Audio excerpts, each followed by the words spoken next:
بیعت عام کا سلسلہ شروع ہوا، مردوں نے آ کے بیعت کی، عورتوں نے آ کے بیعت کی۔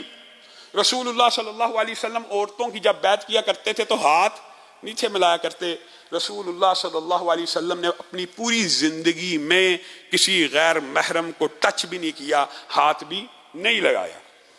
ہاتھ لگانا تو دور کی بات ہے، بعض روایات میں ایسا ہے کہ رسول اللہ صلی اللہ علیہ وسلم ایک مرتبہ بیعت لے رہے تھے عورتوں کی، تو ایک عورت نے پردے کی اوٹ سے ہاتھ کو بڑھایا، تو رسول اللہ صلی اللہ علیہ وسلم نے ہاتھ کو دیکھ کے آنکھوں کے اوپر انگلیوں کو رکھ لیا اور کہا محمد صلی اللہ علیہ وسلم غیر محرم عورت کو دیکھنا تو دور کی بات، اس کے ہاتھوں کی انگلیوں کو بھی دیکھنا نہیں چاہتے۔ یہ رسول اللہ صلی اللہ علیہ وسلم کی حیا تھی۔ تو عورتیں جب آئیں تو رسول اللہ نے آیات بیعت کی جو تلاوت کی، اس میں آپ کو پتہ ہے، اور چوری نہیں کریں گی، زنا نہیں کریں گی، شرک نہیں کریں گی۔ جب اس جملے پہ پہنچے تو چوری نہیں کریں گی، تو حضرت ہند،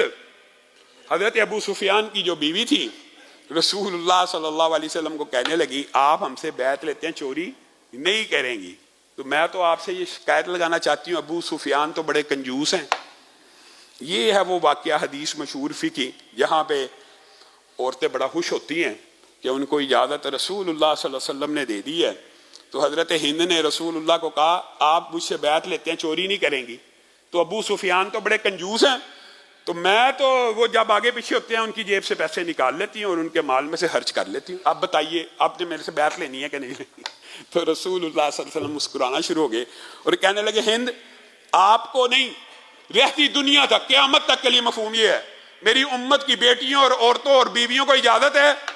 اگر ان کے خاوند کنجوس ہوں اور ان کا خرچہ نہ اٹھاتے ہوں تو اتنا خرچہ لے سکتی ہیں جس سے ان کی زندگی کی گزر بسر ہو جائے۔ اے ہند آپ کو بھی اجازت ہے کہ آپ اتنے پیسے نکال لیجئے جس سے لگژری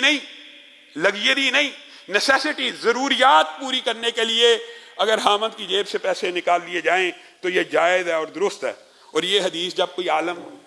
یا مولوی بیان کرتا تو ہماری یہ بہنیں جو جمعہ پڑھنے آتی ہیں یا سامعین آڈینس میں ٹی وی پہ سنتی ہیں بڑا خوش ہوتی ہیں کہ یہ حدیث بیان کیا کریں کہ خاوندوں کی جیب، اور بھائی اللہ کی بندیوں، یہ اس کا مطلب یہ نہیں ہے کہ آپ نے اب شاپنگ بھی کرنی ہے تو خاوند کی جیب سے اللہ کے رسول نے جو اجازت دی ہے اس کو بھی سمجھیے۔ اس کا مطلب صرف یہ ہے کہ ضروریات زندگی میں سے